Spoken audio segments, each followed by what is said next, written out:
this wonderful gal, and I cry when I see this thing, so I got to show it to you if I can, and I'm going to attempt to put him on. This is Sir Ken Robinson. He's an educator. You should really see his whole TED talk because it's fascinating.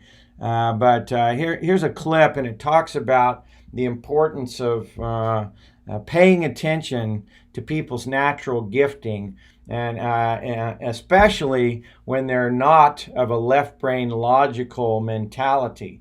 That we have to pay attention and nurture that right brain intuitive. And he illustrates this with a story very well about this girl named Jillian Lynn. See if I can get this to show up. So here he is, Sir Ken Robinson. Based on a series of interviews with people about how they discovered their talent. I'm fascinated by how people got to be there. It's really prompted by a conversation I had with a wonderful woman who most people have never heard of. She's called Jillian Lynn. Have you heard of her? Some have.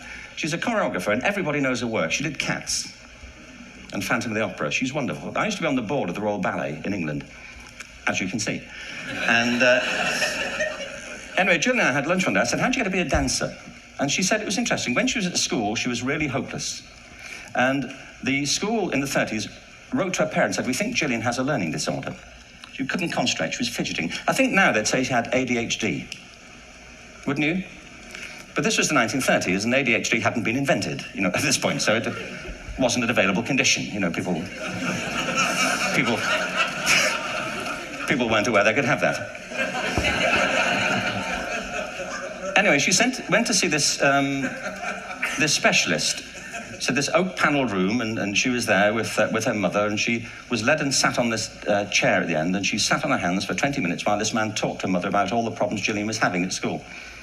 And at the end of it, because she was disturbing people, their homework was always late and so on, little kid of 8, in the end, the doctor went and sat next to Jillian and said, Jillian, I've listened to all these things that your mother's told me. I need to speak to her privately. So he said, wait here, we'll be back, we won't be very long, and they went and left her. But as they went out the room, he turned on the radio that was sitting on his desk. And when they got out the room, he said to her mother, just stand and watch her. And the minute they left the room, she said she was on her feet, moving to the music.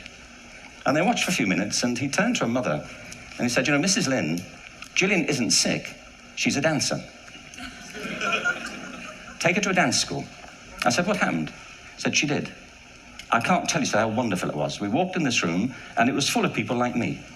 People who couldn't sit still. People who had to move to think. They did ballet, they did tap, they did jazz, they did modern, they did contemporary. She was eventually auditioned for the Royal Ballet School. She became a soloist. She had a wonderful career at the Royal Ballet. She eventually graduated from the Royal Ballet School, found her own company, the Jillian Dance Company, met Andrew Lloyd Webber. She's been responsible for some of the most successful musical theatre productions in history.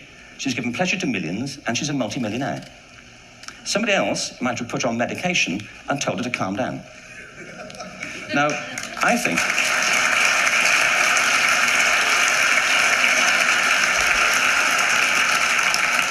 What I think it comes to is this. Al Gore spoke the other night about ecology and the revolution that was triggered by Rachel Carson.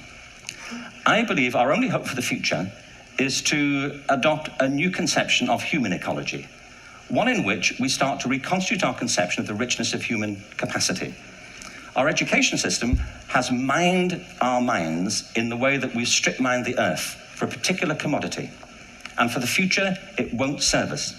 We have to rethink the fundamental principles on which we're educating our children. There was a wonderful quote by Jonas Salk, who said, if all the insects were to disappear from the earth, within 50 years, all life on earth would end. If all human beings disappeared from the earth, within 50 years, all forms of life would flourish. And he's right. What TED celebrates is the gift of the human imagination.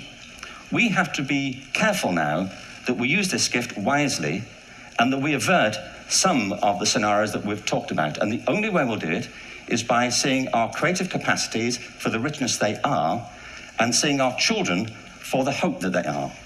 And our task is to educate their whole being so they can face this future. By the way, we may not see this future, but they will. And our job is to help them make something of it. Thank you very much. Now that guy is amazing, and what he's talking about is exactly right. We are taking too much of the left brain for many, many years and forcing people into a mold.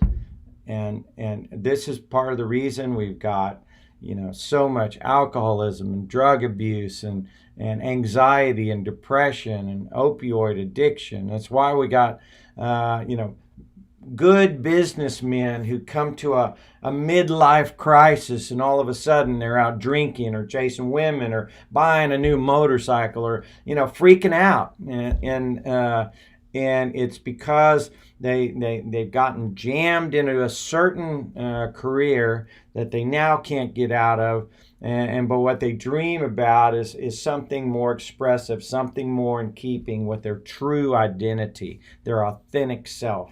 And I love Dr. Ken. Go see his whole 20-minute TED Talk. It's one of the best ones they ever did. Okay, I love you. I'll talk to you later.